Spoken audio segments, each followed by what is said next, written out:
Today is February 2nd, 2016. I'm Adrienne Felice, and it is my honor to be interviewing the lovely Felicity Huffman for the Archive of American Television, and we are here at her home in Los Angeles, California. That was all a lie. None of that is true. And we are rolling. So thank you so much for sitting down with us today. It's a pleasure. So we're just going to start right at the beginning with some background information. So what was your name at birth? Right at the beginning. Felicity Kendall Huffman. Actually, my mother named me Flicka because I was the last kid and she'd used up every other name, the first seven, but then she realized that it wasn't quite Catholic or Christian enough, so she changed it to Felicity was my proper name, but everyone called me Flicka. And when and where were you born? In Bedford, New York, 1962. 1849. 1962. And what are your parents' names and what do they do for a living? My mother's name was Grace Valet Ewing. Then she was married and it was Grace Ewing Huffman. And she raised 8 children and was an unpublished but I think lovely writer. And when she was younger, she was an actress. And my father's name is Moore Peters Huffman. He was in World War II in the Navy. He won the Silver Star. And then he went into investment banking with Morgan Stanley in New York. So it sounds like you have siblings then. I do. 7? I have 7 siblings, yes. I'm one of 8. There are 7 girls and 1 boy. Wow. Yeah. What traits do you think you inherited from your parents? Well, I think I inherited from my mother a sense of playfulness, loving to laugh, silliness, being very competitive, short-tempered, vindictive, judgmental, passionate, frightened, and adventurous at the same time. I don't know what I inherited from my father. Probably.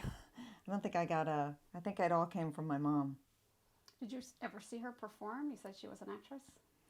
Yeah, she was an actress when she was young, before she started having kids. And then when she got older in Colorado, she started doing community theater. So yes, I saw her perform and I acted in a couple plays with her. And she came to every play I was ever in. And we'd stay up quite late into the night and she would give me notes that were really helpful.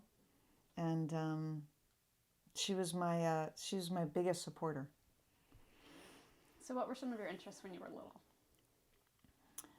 What are you calling little? Like as a kid growing up. I think when I first started thinking about what I wanted to do, I think I wanted to be a ballerina. I think basically because I liked the outfit. And then my mother noticed that I was loud and obnoxious. And she said, maybe you want to be an actress.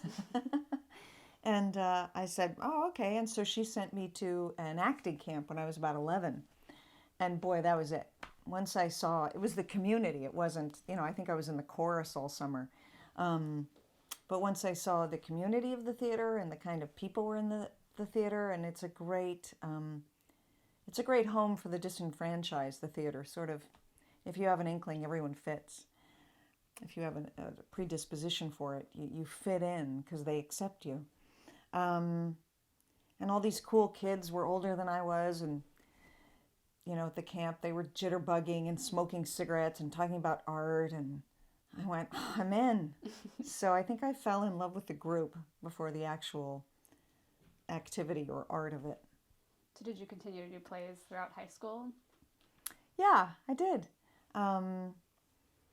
I started off going to a boarding school back in Vermont that was called the Putney School, and I left that after a year, and then I lived in LA when I was 15 and 16 with a family friend. We lived like 6 blocks over that way when I was 15, and I went to the Buckley School in LA. I was here a summer. I got a job right on the cusp when I was 15, so they had to enroll me in school. So I went to the Buckley School, I weighed about 160, and I would I would ride the bus. I just lived with a family friend. It's not like they drove me to school. So the bus driver would pick me up in Hollywood and drive me all the way to the valley.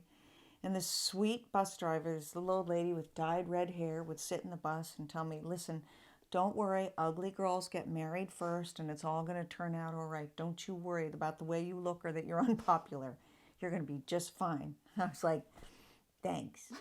And then after that, I went to Interlochen Arts Academy in Michigan, and it's an arts academy, so I majored in theater and did a lot of plays there. That job you got when you were 15, was that an acting job? Yeah, that was an acting job. What was that job? I went Taft-Hartley. I got my SAG card from that. Wow. It was an ABC after-school special, which is these things they had back in the Paleolithic period. Martin Tossi had them, and so I was in a Martin Tossi ABC after-school special called Home Run for Love. And we filmed it. I feel like we filmed it, I don't know, a couple hours away, because I remember I was underage, so I had to have a guardian. And I was living with my friend Ray Underwood, and everyone was like, who's going to be your guardian? So he kind of signed up a couple of his friends. They were in their 20s. And I'd go, different people would come down throughout the couple weeks of shooting and be like, well, I'm her guardian. Oh, okay, well, today I'm her guardian. And I had a good time. I learned a lot. What were your first impressions of TV production? Was it much different from the stage work that you'd done? Yeah, I was 15, not like I'd done a whole lot of stage work, or hardly any. I was pretty unconscious of what it meant. If you ever see it, I perform very big, and my voice is quite loud. And my diction is very good, because I was studying, with a guy from Juilliard, a wonderful actor named Franklin Seals, who since died of AIDS, but he was teaching me proper Juilliard speech. So I don't think I fit into the after-school special very well, but I think I was unconscious. Of the camera and the lights. I remember many, many years later doing, I did a bunch of episodes of Frasier, and Kelsey Grammer, who is a prince, he's just a prince. We were doing a scene, and he said, hang on, if you come in that way, the camera can't catch you. And I went, oh, the camera can't catch me? And this is my 30s. And he went, yeah, you're not too camera savvy, are you? I was like, no. So I didn't quite get it until Desperate Housewives. Did you watch much television growing up? No, I didn't. More of an outdoors person, or? Yeah, I grew up in a little town in Colorado, which has since become a big town. It was Aspen, Colorado, but it was back before it was Aspen, Colorado. And, I seem to remember when I was really little watching like Bonanza and that sort of stuff with my mom, and Disney's Wild World of Color. Is that something? Yeah. And we'd all climb into my mom's bed and watch that. But, we had one of those little TVs, and sort of didn't work, and it had tinfoil on it. And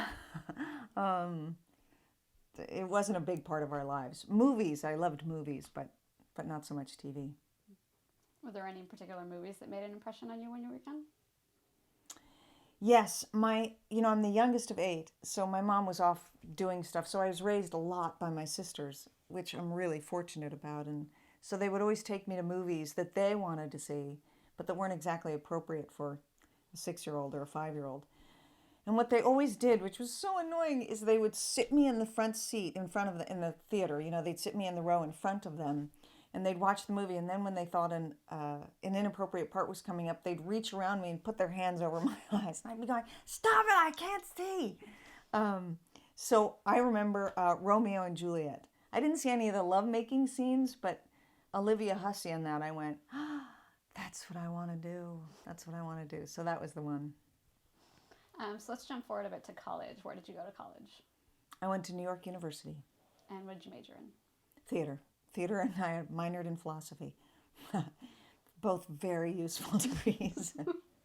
So what did you do when you graduated?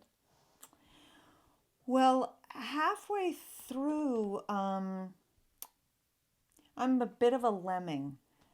I'm not I'm not a self-starter, and I'm not sort of the first one out of the gate, but I'm a wonderful second in command. Um, anyway, all my friends, I went to Circle in the Square when I first got there.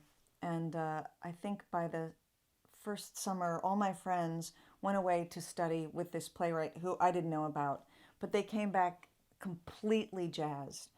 And then I did a second year of Circle in the Square, and they went again to study with this wonderful playwright, David Mamet, who I didn't know.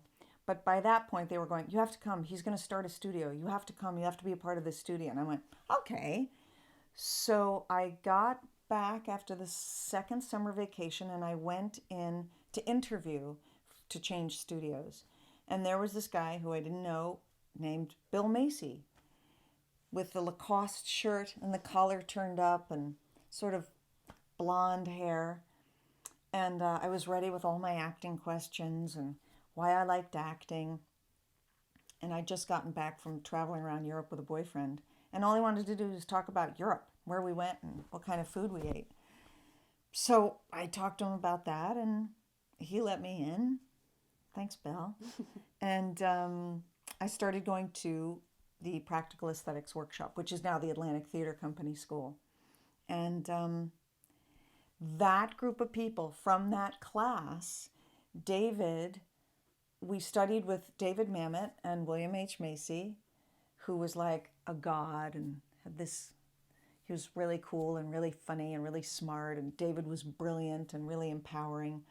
And at around Christmas break, David Mamet said, "I'm going to the Goodman Theater to direct my translation of The Cherry Orchard." And we all went, "Ah." And he said, "You want to come?" And we all went, "Yay." So somehow David fixed it that we got credit through NYU and got to go to Chicago. And we were all interns at the Goodman Theater at the time, run by Gregory Mosier. And so we all went there and got apartments and worked at the Goodman and did a bunch of plays and, got popcorn for people and got coffee for other people and studied acting and took dance. And at the end of that, David and Bill turned to us and said, "Well, we don't have anything else to teach you. Why don't you start a theater company?" And it was as if someone had said, "Well, you're done interviewing people. Why don't you start your own network?" And you go, "What?" And because of David Mamet's belief in us and backing, we did. And we started the Atlantic Theater Company. And everybody wrote to their parents and their uncles and their siblings and said, could you donate anywhere from $20 to $50 for the theater? I remember writing these letters. "Dear Uncle Bill, I've become a part of the theater company." And, I think we pooled our money and had about $500. And we spent a couple of years in Chicago doing theater and fighting and having company meetings. The first Atlantic Theater Company meetings were after everybody was done their waitering shift. So we would have company meetings at about midnight. And we finally made a rule that they couldn't go over 2 hours because everyone's really tired and fighting. And I remember them going to like 4 o'clock in the morning with like, "You didn't sell any ads. Well, you didn't sew my costume correctly. This play is bullshit." So we finally said company meetings have to only be 2 hours. And from that, after a couple years in Chicago, we all were homesick. So we literally we rented a big U-Haul van. We went around Chicago to everybody's apartments, loaded up the stuff, and drove back to New York. Wow. What would you say is your biggest creative takeaway from that period in your life? My biggest creative takeaway,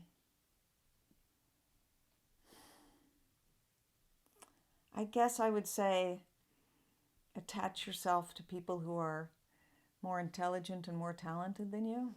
That's what I would say. Surround yourself with people who sort of know what they're doing, and then just sort of go with the flow. That's what I did. I mean, again, I'm not a self-starter, so if someone went, "We're going to go back to New York," I was like, "Okay." "We're going to stay in Chicago." "Oh, okay." That's it. And the company is still up and running today, right? The Atlantic Theater Company is one of the premier off-Broadway theaters in New York. I mean, it's It's got a huge budget now. It has a beautiful theater. It has real offices. I mean, I remember when we got a telephone number, obviously back before cell phones, but we were like, we have a telephone number, 645-0815. And it was such a big deal. People would, you can call the theater now. You could leave a message for someone. I remember company meetings where part of it was everyone had to give $5 at every company meeting to sort of keep the company going. I remember our first artistic directors. Clark Gregg was an artistic director for a while. Scott Ziegler was an artistic director for a while. Clark Gregg, I just reminded him, I reminded him of this the other day, but he would want to acknowledge people. So what he would do is he'd take pieces of paper and he'd draw his hand out, and then he'd take little scissors and cut his hand out like a high five. And then, like, you know, if you did a great job on props, you'd go, hey, high five, and hand you this cutout thing. And for some reason, we all went, I got a hand. I mean, we're in our 20s. Look, I got a hand. It was so cute. It's great. Yeah. Were you interested in pursuing film and television roles at that time too? Yes, I would have pursued anything. Did you have an agent I at was that time? omnivorous. I finally had an agent thanks to a play we did with Atlantic. It's called Christ. What was it called? It's a Roger Hedden play, and Bill directed it.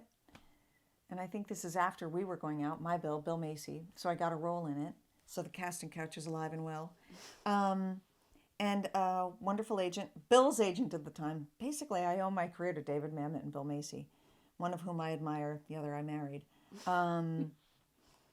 Came and saw me and signed me. So it was Richard Schmenner, my first agent. I couldn't believe I got an agent. So let's talk about just a couple of the early television roles that you did then. Okay. One from 1991 was Golden Years. Tell us a little bit about your experience on that. Blush. It was a huge deal that I got it. I auditioned many, many times. It was a Stephen King series, Golden Years. It was his first foray into television, I believe. It was the time of like perms and shoulder pads. And I just remember auditioning many, many, many times, and then I got it. I remember exactly when I got it. I was having Bill's, God, it must have been Bill's, I feel like it was his 39th birthday party. It might have been his 41st birthday party. And I got the phone call. People were coming to our little apartment that I got the role. And I was so excited I didn't want to take away from Bill's birthday party, but I told Clark Gregg. I was like, Clark, I got it. I got the role. And it was like the heavens had parted. So we went down to South Carolina and we shot it. It was dreadful. They didn't fire me, thank you, Jesus. And it was my first experience in television. Was Stephen King on set much? He came a couple times.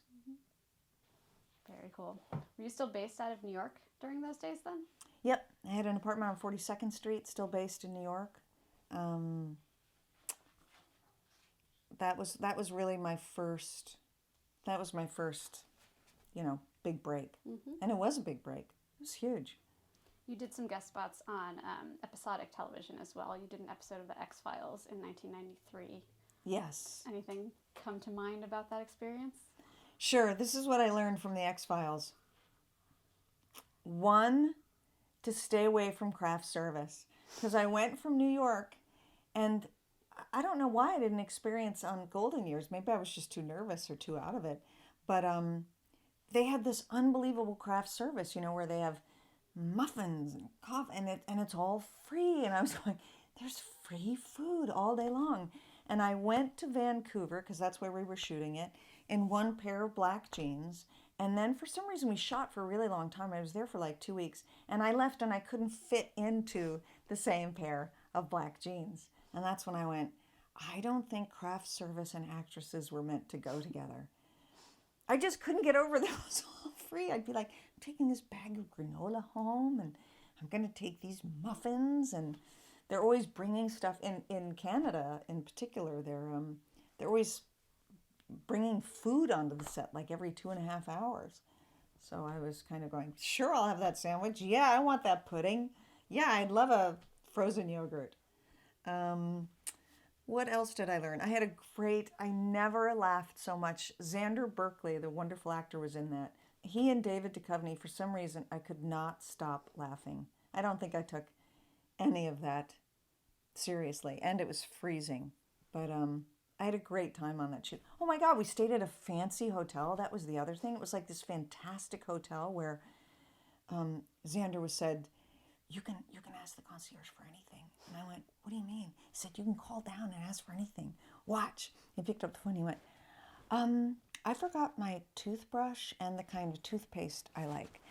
Yes, that would be great. Thank you. And he went, they're going to the store and they're going to buy me the toothbrush and the toothpaste. We took horrible advantage of it. It was so thrilling. So it was the excitement of being in a fancy hotel and you get picked up and your driver was like, would you like me to have a coffee ready for you? And when you get into the car in the morning and you're like, oh my God, yes! So everything was thrilling about that. And then in 1998, you played Dana Whitaker on Sports Night. How did that come about for you? I did. I got fired a couple times in between that, but are you feel free to share stories if you'd like. Talking about that? Feel free, please. Well, I think getting fired is important. The first time, I think it was the first time, it all blurs in my mind. I got a Neil Simon play, which seemed like a really big deal. It was called Jake's Women. They were going to rehearse out of town in LA and then go to San Diego and then bring it to Broadway. And again, I went through many, many hoops and auditioned, and I finally got the part. And we came to LA, and again, I got to come to LA, and they put me up, and it was so exciting. And now this is interesting because of my training, my theater training. I was taught, okay, once you get the role, then, at the first read through, put it all away. Just read the script flat because the playwright wants to hear it. Don't try and act it or anything like that. So we all sat down, and before we did, all the cast was meeting each other and saying who they are, and yes, and let's go out to lunch, and we all made plans, and after the read-through, it was we were going to rehearse a little bit, and then we made lunch plans, and then we were going to go shopping, and everyone was new to LA, and it was so exciting, and I instantly had all these friends. So we did the read-through, and I did what I was trained to do, which is drop it all, and we broke for a cup of coffee while the director and Neil talked. And the director came down the stairs and said, okay, we're going to cancel the rest of the day. All of you guys, you can go home. It's fine. Felicity, I want you to stay. And I went, I don't think that's a good sign. And then he brought me up to the stage, the theater. We were rehearsing at the Henry Fonda. And there was Neil, and there's the stage manager, and there's the director. And he goes, well, Felicity, Neil wants to fire you. I don't know what you were doing in the reading, but it was dreadful. Neil wants to fire you, right? I've tried to talk him out of it. So what we're going to do is let's work through some scenes together today. We're just going to, let's think of this as a re-audition. And I went, so I suddenly had to audition again after going, you're terrible and we want to fire you. So we worked for a couple hours, me and the stage manager, trying to read scenes. And I left just shaking. And the director came out of the theater after and went, that was good. So we won't fire you right now. It's okay. You're still in. And I remember calling Bill on the phone and going, I don't know what I did wrong. I can't figure out. They want to fire me. And he at the time was trying to put together a movie. And he went, my movie just fell apart too. It's just awful. So that happened. We rehearsed the play. I stayed in it. We went to San Diego to the Old Globe. We started performing it. Neil came in and fired me and fired a lot of the cast and then moved it and it went to New York with a different cast. So that was the first time I was fired. And then the second time I was fired in New York, I got something. It was between me and Cynthia Nixon, who I looked up to and loved and still do. And it was Thunder Alley with Ed Asner. And I auditioned, I got it, and it was a sitcom. And we shot the pilot in front of an audience, as one does. I flew back to New York. I thought, yay, I have a pilot. My agent called me and said, hey, are you sitting down? And I said, yeah. And he said, they're reshooting the pilot. And I went, do I have to go back to LA? And he went, no. I don't? No, they're doing it without you. I'm fired? Yes. So that was the second time I was fired. So it's funny because it leaves, at least for me, I always think I'm going to be fired. I thought I was going to be fired in almost everything I've ever done since then. I remember turning to,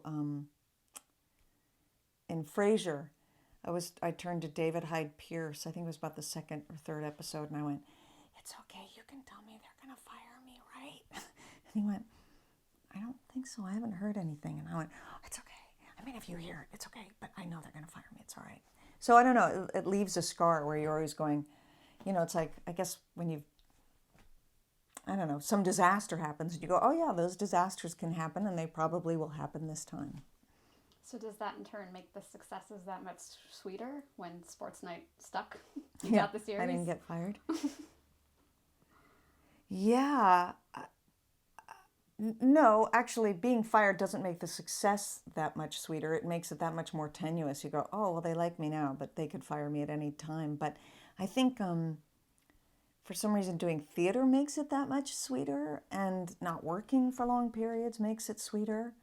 I think doing something like building a theater company where you're doing things for no money and working well into the night and selling tickets and trying to sell ads and sewing everybody's costumes. When you walk in and someone goes, yes, I'm doing your wardrobe. And you go, that's fantastic. Someone says, yes, I'm in charge of your props. You go, I don't have to get my own. That sort of stays with you, that kind of appreciation for the levels, I think. Mm-hmm. So let's talk a little bit about Sports Night then. Okay. How did that come about for you? How did you learn about the show?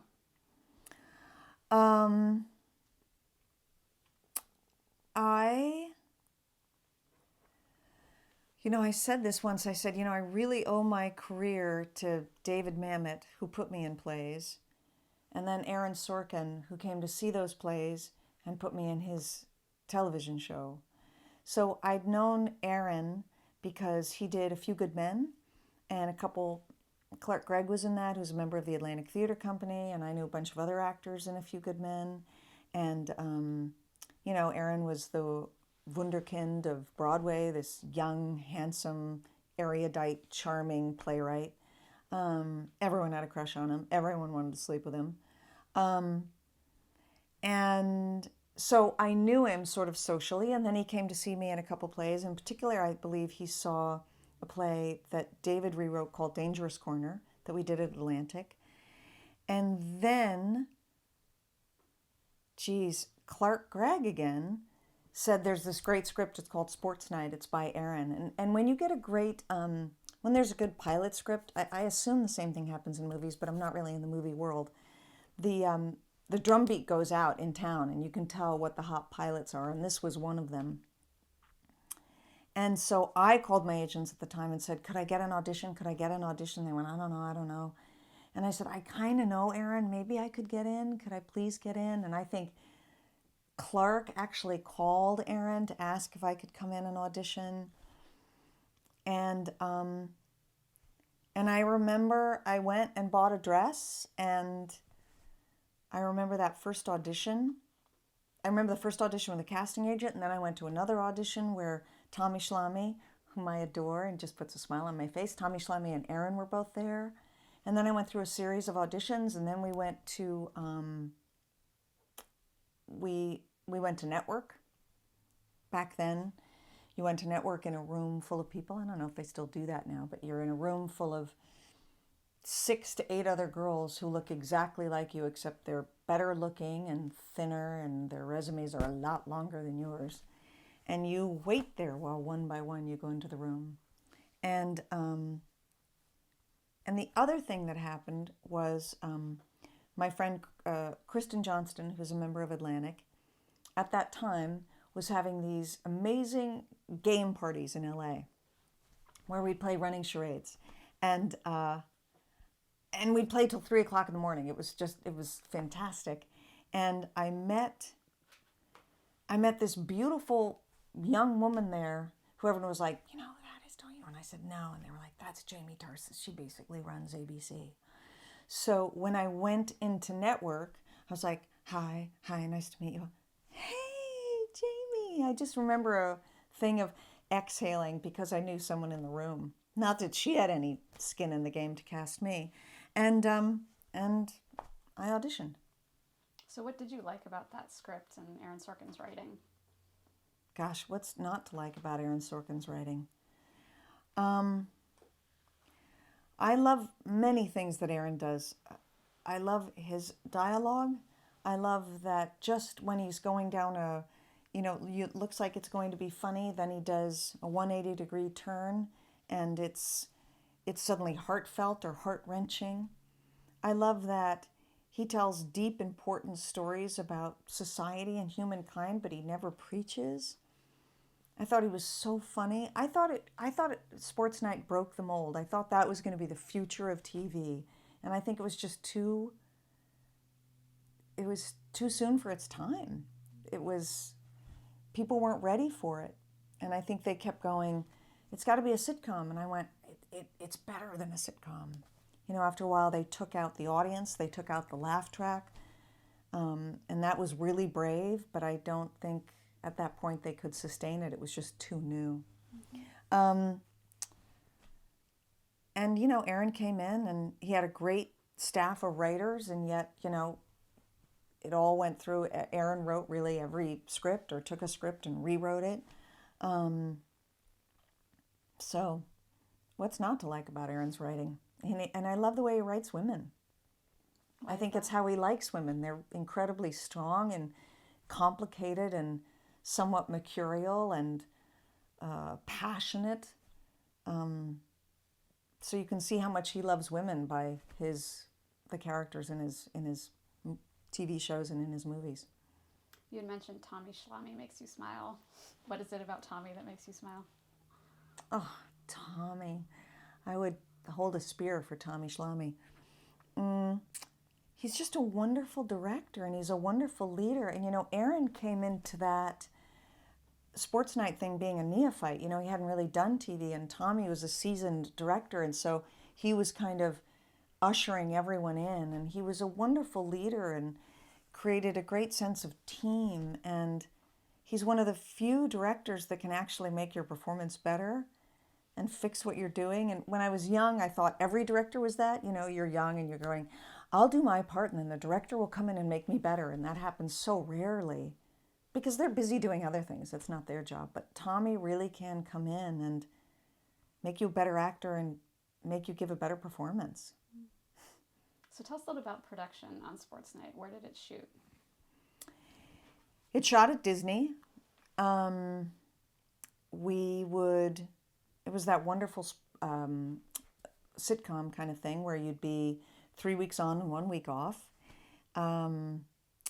We rehearsed to death, which I loved. After a while, they got away from the audience, which is fine. I'm sure you've heard it a gazillion times, how you do a sitcom.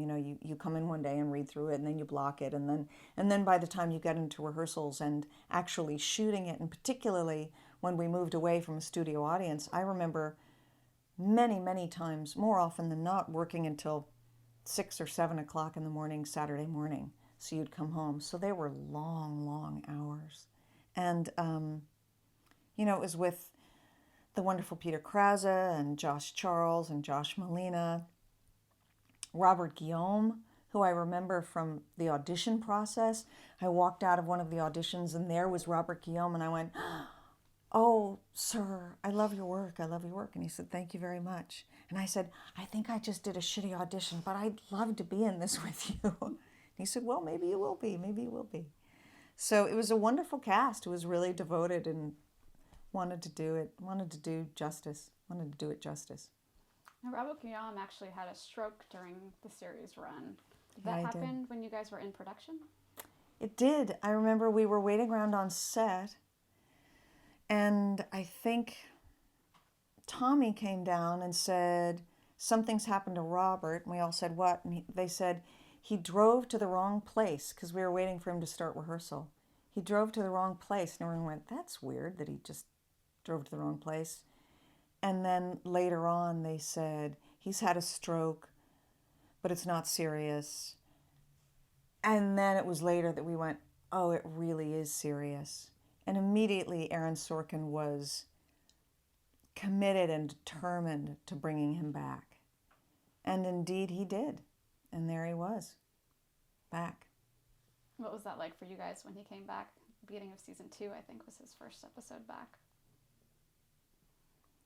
It was really emotional, and it was also really sad because we were happy to have him back, and his talent was undiminished, but his body was diminished, and you could see it. And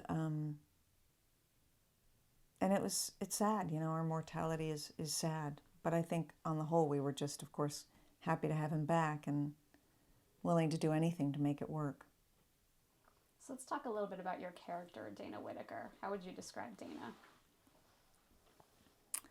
Dana Whitaker. I loved playing Dana Whitaker. I think she was, as I described about some of Erin's characters, she was really smart.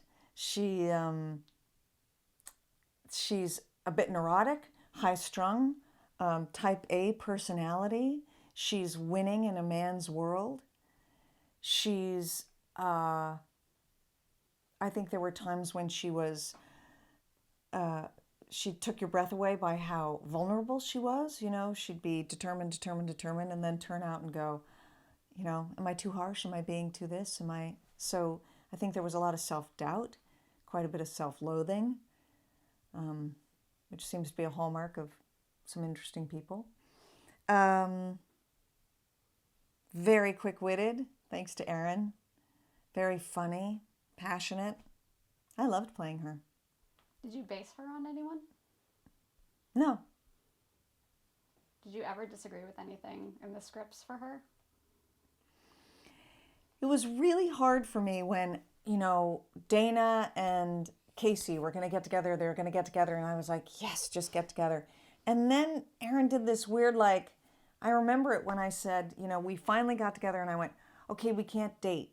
And I went, what do you mean we can't date? Is this, what do you mean? Where's that piece of paper that's going to fall out that says, yes, they date?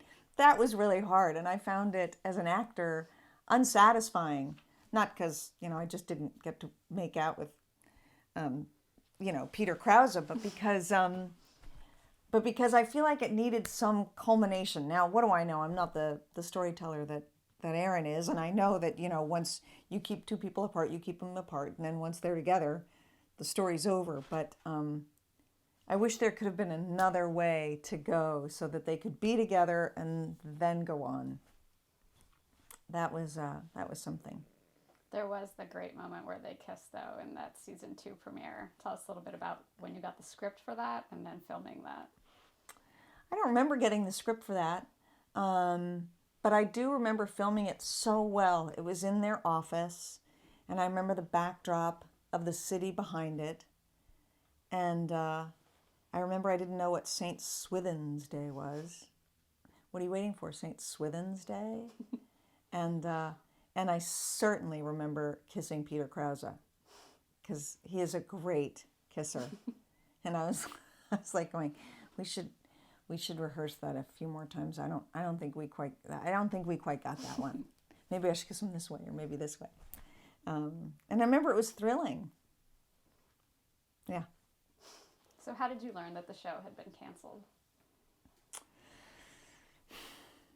That's funny. I don't remember how I learned that. I remember lobbying. I certainly remember when the show got picked up after the first. We got picked up and we were just finishing shooting. It was like the last or second to last episode. And it was about 2 o'clock in the morning, and we got picked up. And I can't remember if I'm blending that together with some kind of weird end of wrap party on the set. But I seem to remember whipped cream and champagne and everyone like shh and really excited. And I couldn't believe I had another year that I got to do. I had a job for another year, and a great job.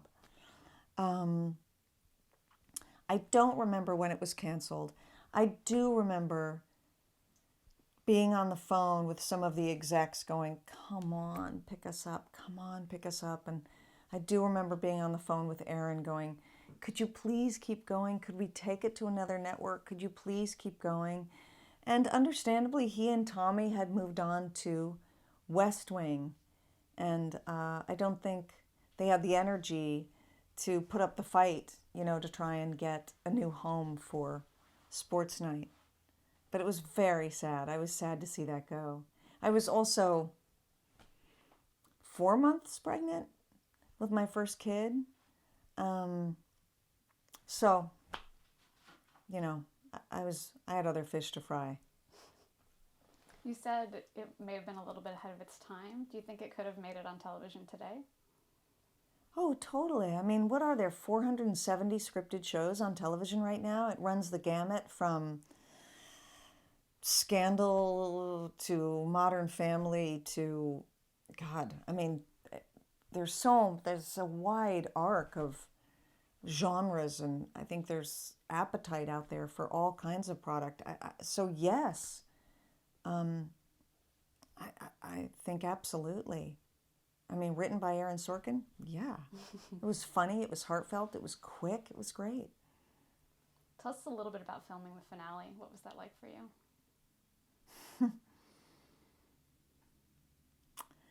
I remember I was pregnant, I was fat, I was constipated, and I was really tired. And they had me, it was that scene, wasn't it that episode with Clark Gregg? He comes in. Yeah. And I was wearing this long kind of trench coat to try and hide my belly. And I actually remember it being, because I think we were canceled, I remember being really sad and really hard. And I remember thinking, this is the last scene I'm going to shoot, and I'm doing it so badly. And I never felt like I hit it right. And sweet Tommy Schlamme, who directed the last episode, I remember running in and holding me and going, you can do this. No, you can do it. You can do it. And I really couldn't. I didn't do that last scene well. So it's, I remember feeling ashamed and sad and like I didn't come up to the mark. That's what I remember. Yeah. Good times. It came off beautifully as a viewer. It looked It did? great, yes. It's possible. Mamet always says this. He goes, that's the nature of the scene, invent nothing, deny nothing. So that's the nature of the scene, that I think she's probably ashamed and feeling inadequate and feeling like she blew it and feeling unattractive and fat. Well, for anyone who may not have actually seen Sports Night, can you just recap a little bit what it was about, and then the finale, describe a little bit about what that was about? Sure. It was, Aaron came up with it when he was behind the scenes at one of those TV sports things that always, what are those called? Like, what is that? Show within a show. Yeah, it's a show within a show. No, I'm talking about, you guys know, like ESPN, right? You're like, yeah, ESPN. You can tell I'm a big sports person. As they said, Sports Night is about sports the way Charlie's Angels was about law enforcement. I mean, it really wasn't about sports, as you can tell by what I just said. But Aaron went and spent some time at ESPN, I think, backstage, and he went, man, the story is back here.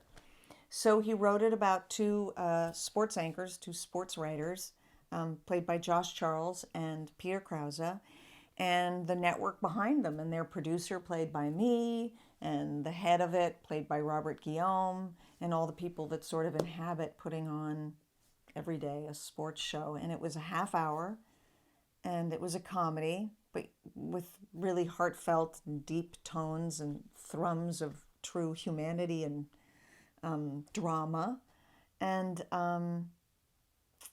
it lasted 2 years.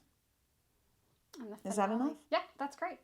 And then the finale kind of a little bit, it's autobiographical because the show isn't sure about its future and is it going to be ending. So there's a little bit where you're kind of playing on multiple levels there. It's true. The second year, the show brings on kind of a gunslinger to come and sort of perk up the show and try and make it marketable and try and make people watch it and try and make money. And in comes Bill Macy to play that guy. And he's on, I think he was on for 2 or 3 episodes maybe. It's like 6 actually. He was 6? Yeah. It went by so quickly. He was on for 6 episodes, which was so fun. And I remember the first day he was there, because Bill had been there quite a bit, visiting me, and everyone made a joke, because Bill would always come in and he'd go, hey, hey, and he'd go over to the fucking craft service table. And because guys can seem to eat whatever they want, he'd be like, hey, what you doing? Just eat the whole craft service table. And Josh Charles and Peter Cosworth was going, here comes Bill, hide all the goodies. So he'd been around, but then he came on as that guy. I think his name was Sam, right?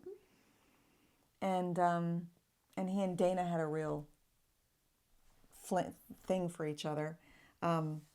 Anyway, he can't seem to actually bring the show up to the level it needs to be at. And also it seems like, if I remember this correctly, he seems to leave sort of going, I can't stay in any one place. I packed my bags. You're pretty swell, but I'm not going to stick around for you. And Dana's a little heartbroken. And the show goes on, and then they bring in Clark Gregg as sort of the guy. He's the guy that owns it, right? He buys it at the end, yeah. Yeah. So Clark Gregg buys the whole show, and it's the end of it. None of us can stay. So you're right. It was somewhat autobiographical of this wonderful, worthy, smart show that just could not find its legs. It couldn't keep going. Well, let's move on. We'll talk a little bit about Frasier, which Okay, you I had just need mentioned some earlier. water. Sure. So you played Julia Wilcox in a recurring role. Yeah. You're a love interest and kind of a foil for Frasier. Mm-hmm. Tell us a little bit about that character and playing opposite Kelsey Grammer. Well, the great Jeff Greenberg, who's a wonderful casting agent, reached out and cast me, and I don't even think I had to audition for that one. Thank you, Aaron Sorkin. And I just had my second baby, and he said, come on, could you come on for an arc on Frasier? And it was one of my favorite shows, and I said, oh, in a New York minute. So I went on. It was a well-oiled machine. I think I went on in its 10th year, and it went to 11, or was it its 11th year? Anyway, it was towards the end of the run. Oh, 10. 10, and they'd lived on that set. I mean, they were all family, and yet they couldn't have been more welcoming and happy to be there. And they had a wonderful setup, which was, maybe many shows had this, but everyone had their dressing rooms. But then, just like in the theater, there's a green room where everyone came to hang out. And it was sort of before everyone was on their devices. So you had this wonderful green room, and there's David Hyde Pierce and all the great actors in Frasier hanging out and talking. I remember sitting there with Elvis Costello, who was in one of the episodes I did, or any other wonderful guest stars, and everyone's just sitting around. It's just like the theater. I thought, this is just fabulous. And that's my dog. Those are my 2 dogs. And I remember loving the scripts, and I would bring my kid to nurse it, and then I would pump, and everyone was really patient with me. I'd bring I guess she was about a 1.5-year-old. Not, I just had a baby, but I also had a 1.5-year-old, and she would sit on the makeup counter while they did my makeup. And, everyone would look up, and she would have smeared makeup all over, but she was perfectly happy and quiet. Um, I remember being a really nice group of people. I remember Jane turning to me and going, "You know what I love about you?" And I went, "What?" She goes, "You're just not afraid to play a total bitch." And I went, "I didn't know I was a bitch." And I had a great time. I remember, I was playing the financial analyst on the radio. Kelsey directed a lot of them. What a great guy he is. I said earlier he's a prince, but he's a wonderful leader. And I remember him telling me, "Yeah, you're like those guys on the radio that talk about financial stuff." And I was in this baby blur. I had 2 babies in a year and a half, and I went, "What?" And I couldn't understand what he meant. And he was like, "Just find it on the radio," one of those financial guys. I didn't even know how to find it on the radio. So I just ignored him and hoped that I'd skim under, and I guess I did. Um, I remember him going, "You're not too camera savvy," which is the first time I realized I wasn't too camera savvy. I think I'm pretty clueless about myself. I don't know I'm a bitch. I don't know I'm not too camera savvy. Um, but I had a great time, and that, oddly enough, I guess everything builds upon everything if you're lucky. Um, a guy named Duncan Tucker came and gave me a movie job, and he said, "Well, I saw you on Frasier." I was doing a play in New York at the time. He came to see the play, and then he saw me on Frasier. They couldn't have been, it was a David Mamet play set in the 50s. It couldn't have been more, the roles disparate. And he cast me in Transamerica. So I'm very grateful for all the work I've had that seems to sometimes lead to my next job. I do want to talk more about Transamerica. One more thing about Frasier, though. Your first episode, there's a nod to a famous Sam and Diane moment from Cheers. I don't know if you recall. I do not. You and Frasier had this escalating fight, and then he says, Is "Are that you a as Sam? turned on as I am Is that right a Sam and Diane moment? It is. It's their first kiss on Cheers. Oh my God! I did not know that. I was wondering if they talked that up behind the scenes when you were going to act that out. Did they say, we're nodding to a very famous TV moment here? God, again, clueless. I don't think so. No, not that I remember. It's okay. All I remember is I did a last moment when he went, "Are you as turned on as I am?" And I was like, "Ugh, no, gross." And then as I was going out the door, I went, "Ugh." And I remember Kelsey going, "Keep that. I like that a lot." But no, I didn't know that I was just imitating the great Sam and Diane. So I hope I did them justice. It was great. It was the perfect anti-moment to that. It was perfect.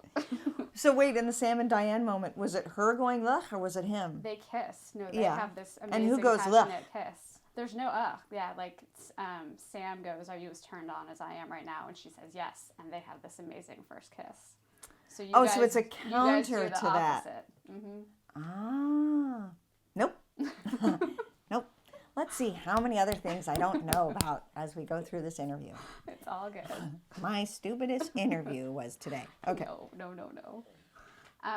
We do want to take a minute to talk about Transamerica, though, even though we're the Television Academy. That was an amazing film. What drew you to that project, and can you talk a little bit about how you prepared for that role? Sure. What drew me to that project is my wonderful agent, who's still my agent, Chris Andrews, sent me the script.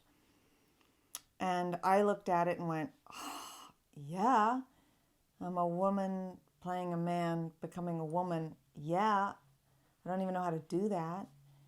And I remember Bill reading the script and going, the story's really confused. And I went, shh, I'm playing the part. I want to play the part. And I said yes. And I had 2 small kids. I think they were like 1.5 and 2.5. And Duncan Tucker, who wrote and directed it and financed it and created it out of whole cloth, was like, let's do a lot of rehearsal. But I felt so torn about leaving my children that he was like, well, let's do 3 or 4 weeks of rehearsal in New York. And I went, oh no, I can't do that. I could do. You want to do like 5 days of rehearsal?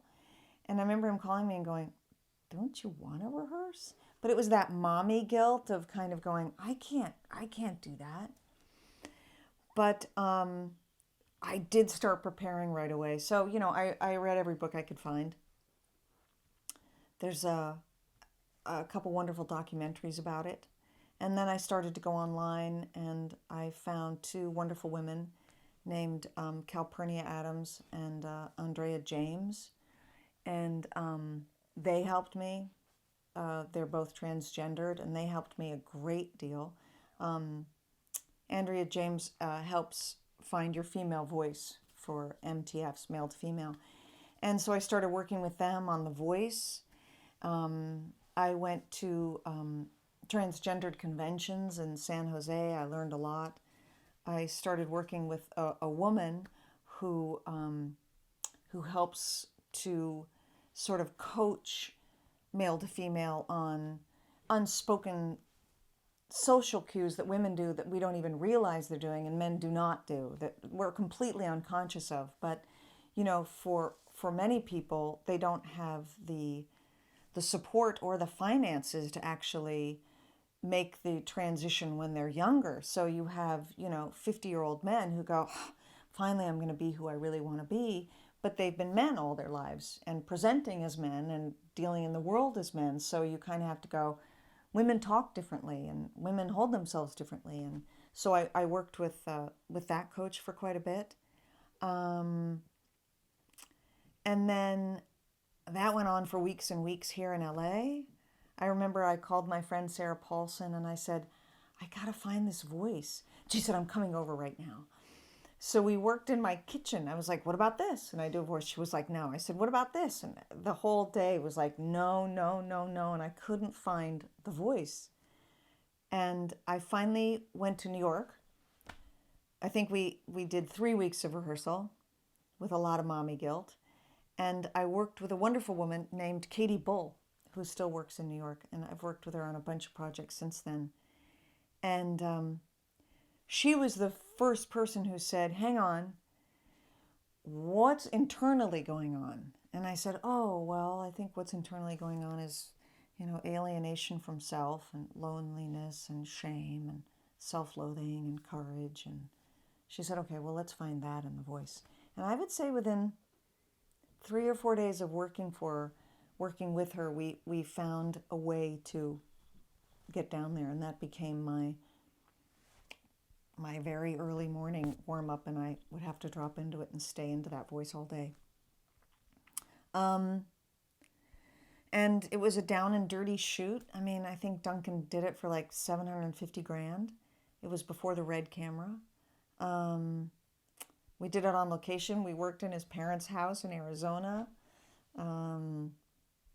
And Kevin Zegers and I, and it was mainly Kevin Zegers and I, and it was quite something. We never thought it would go anywhere. We'd be in that hot